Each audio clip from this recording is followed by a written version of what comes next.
Hi, Pumpkin, and welcome to Volume 10 of my series, Hi, Pumpkin, a series designed to turn you into an awesome, strong, super successful woman. So, today we're going to talk about something because you're getting a little older, and at some point this may happen. And the advice I'm going to give you now will carry you through life. It's how to deal with the police. Now, when would you deal with the police? There's a million different interactions you could have, and not just the hey, I see you at Starbucks, nice to see you, hi. None of that stuff. Like you got stopped by the cops. You called the cops. You had the cops called on you. You're somewhere where the police show up, or you're the victim of a crime, or you're at the scene of a crime. There's a million reasons you can interact with the police. And again, having been on one side of that for a very long time, I've seen it go very, very well. And I've seen it go very, very poorly. And obviously, it kind of depends on the circumstances, but I wanted to run you through a couple scenarios and some things I want you to think about if you have to ever deal with the cops. Now, first, let's deal with our assumptions and society's assumptions that, cops are all racist, sexist, homophobe, knuckle dragging brutes who got beat up in high school and now they're getting their revenge on society. Uh, that person might exist, but for the large part, law enforcement is made of people who really joined whatever force they joined to do good and to help people. Now, sometimes over time you get hardened and jaded, and when you have a job that you get lied to every day, and people are mean to you every day just because of what you're wearing and what you chose to do, sometimes that changes your perspective on society and turns you into a little bit of a jerk. And that guy exists too. So, acknowledging all that, there's still a good way to deal with folks. Keeping in mind that anyone who is whether you're a state trooper, or a highway patrolman, a deputy sheriff, a police officer, whatever, you're a human and you're not perfect. So here's some things I want you to do and think about when you deal with them. And I don't care again what it is, if you got stopped for speeding or like, oh, I just got caught doing something I should have. The first thing I want you to do is calm down. That's hard sometimes. And I know we've talked about combat breathing, but I want you to do a little combat breathing. I want you to breathe in real deep through your nose, hold it for a few seconds, let it out through your mouth, hold it out for a few seconds, and do that again a couple times because when you calm down, you're going to be much easier to deal with and you're not going to raise a bunch of alarms in the cop's head. So when you get to a scene and someone's screaming and crazy, you're like, okay, what happened? Is this person a victim? Are they a suspect? Are they a witness? What are they? And oh gosh, they're going to be hard to deal with because they're screaming at me. The calmer you are from the beginning, the easier you're going to be to deal with, and the less likelihood there is of you attracting unwanted attention or adding gasoline to the flames that are already going. Nice and calm. It's easy to say, it's a little harder to do sometimes, especially when you're caught up in something or even when you've been the victim of a crime and you're upset. But the calmer you are and the more you're able to talk, the more you're able to get across super pertinent information. Like if you've been the victim of a crime or you witnessed a crime, you can give them the stuff they need to actually catch the perpetrator. Calm is king. I want you to smile. Now that's kind of weird too. Like, hey, every time I've been stopped by the cops, I always am smiling when they walk up because, or when I interact with cops I don't know, I always smile first because it puts you at ease. It's like I'm not, the enemy. Everyone scowls. Everyone's, what do you want? What are you here for? And people are generally not very nice to the cops. And if they walk up to you and like, oh boy, what's this? And you're smiling, it helps put them at ease a little bit. Like, oh, okay, I'm going to be dealing with someone who's fairly reasonable. Even if they did do something wrong, this isn't going to be a terrible interaction that ends up escalating into something nobody wants.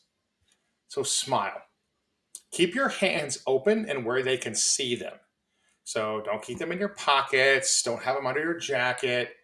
Don't hide them. If you're in a car under something, get your hands up. And if you can spread your fingers, even better, because we're trained to look at, hey, what can hurt us? And the first things we look at are the hands. So if your hands are where we can see them, I can see right away you don't have a gun, a knife, a club, or anything else you're going to hurt me with. And keep your hands kind of somewhere stable. Don't be flailing all over. And then this happened. That try to keep them by your side, or fold your hand, or do something with them so you're not. Don't put them in your pockets as you're talking, because then everyone's going to go, "Whoa, step back." Your hands are very important as well, because I've talked to a lot of people over the years who I thought, oh, you're the victim of this. And it turns out you're the suspect. And oh, you have a gun in your pocket and we didn't know about it. And we've been talking here for like 3 minutes and you could have killed me at any time. That's why we're really worried about hands. So keep your hands open. Be polite. I know that's hard sometimes because not all cops are polite. And sometimes they say stupid things. Sometimes they curse at you. Sometimes they're really demanding. You being polite is going to de-escalate all that. It's going to really help. Like, okay, this person isn't going to be a problem. Be polite. Because when you walk up and I know my rights and F you and I hate the police and you guys are this and that and you guys are terrible. I've seen all this stuff on TV and all this stuff on YouTube about you. And I know what's going on and I know why you stopped me. And like, okay, really, you probably don't. And even if it is, a not great cop who's doing something nefarious, being a jerk back to them isn't going to accomplish anything other than convincing that person that, oh, yeah, I got the absolute right person. This person needs a ticket or to be arrested or whatever. I wouldn't make accusations if I were you. Oh, you're just harassing me. You're just stopping me because I'm X, Y, or Z, or you're this or that. Like, you don't know me. I've never met you in my life, much like I don't know you. So for me to walk up and have a bunch of assumptions is kind of rough. So if you're polite, it's like, oh, okay, this person's reasonable, and maybe even if they did do what I think they did, maybe they get off with a warning this time instead of, getting a ticket or something. I also want you to talk slow. Now, I personally talk really fast. I always attributed that to being Puerto Rican. I speak fast in English and in Spanish, but try to talk slow because it'll calm you down as well. So when you're talking slow to the cops, they can understand what you're saying. And like, okay, this person isn't super excited or excitable. And all right, this might work out. Now, that's great if you have a really good high-speed cop who's kind of got it together and you're not the cause of the issue. If you are the cause of the issue, I want you still to do all the same things.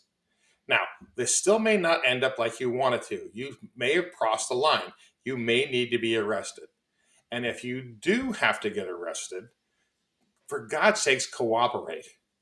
Don't fight, don't run, don't struggle, don't curse as they go. The easier you are to deal with, the less force they have to use against you.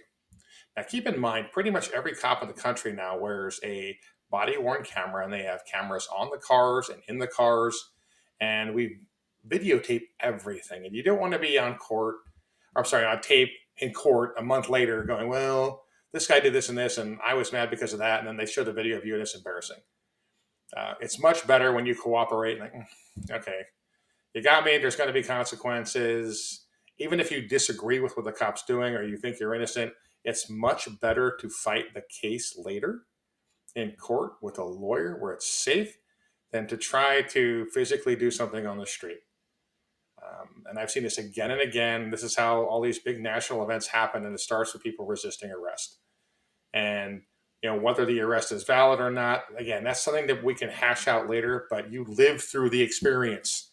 You don't get hurt through the experience. And that's what I'm looking for. If you get a ticket, even if it's kind of,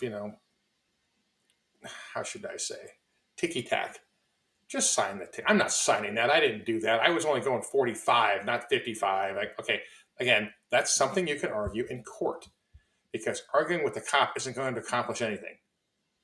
It's going to go, hey, I don't know you from Adam. I didn't pull your name out of a hat. I either got called here or I saw something, and this is why what's happening is happening. So, I mean, I'm with pleading your case to an extent because you want them to have the full picture of what happened and why. But getting into an argument is just a loser. Take what you have, fight it in court. And again, if you've done something bad, I would roll with it, because running just makes things worse. It endangers a bunch of people. It's not cool, and it's not going to help you at all, because even if you do get away, we're going to come get you at some point, and even that's going to not be fun because we'll have to bring more resources to scoop you up. So when you deal with the cops, again, I want you to smile. I want you to be calm. I want your hands open so they know they're not going to hurt you. Keep in mind, a lot of people want to whip this out and go, I'm going to record you as you do this because I don't feel safe. Like, well, okay, if you don't feel safe, I guess that's fine, and that's a valid feeling. But keep in mind, everything we do now is on high resolution enhanceable camera from multiple angles. So the cops aren't going to do stuff with that's not being recorded on their body worn camera or on their vehicle cam or something like that. And you'll have access to those videos as part of your defense if you need to do anything. So hopefully you'll never need any of this advice other than calling the cops for something or a speeding ticket or something. Um, but I wanted to give you some idea how to deal with folks when you do come across them. Typically, it's always in something stressful. And again, the calmer you are, the easier it is. Even if you've called for a medical thing and someone's badly hurt, the calmer and slower you can talk and describe what's happening and where you are, the better it is for everybody. So that's all I got for today. That's how to deal with the cops. We may talk about that a little more later, but that's a good first lesson on how to deal with the police. I love you. I think you're great. You look fantastic today. It's really nice to see you. And I hope you like the next video. Bye, Pumpkin.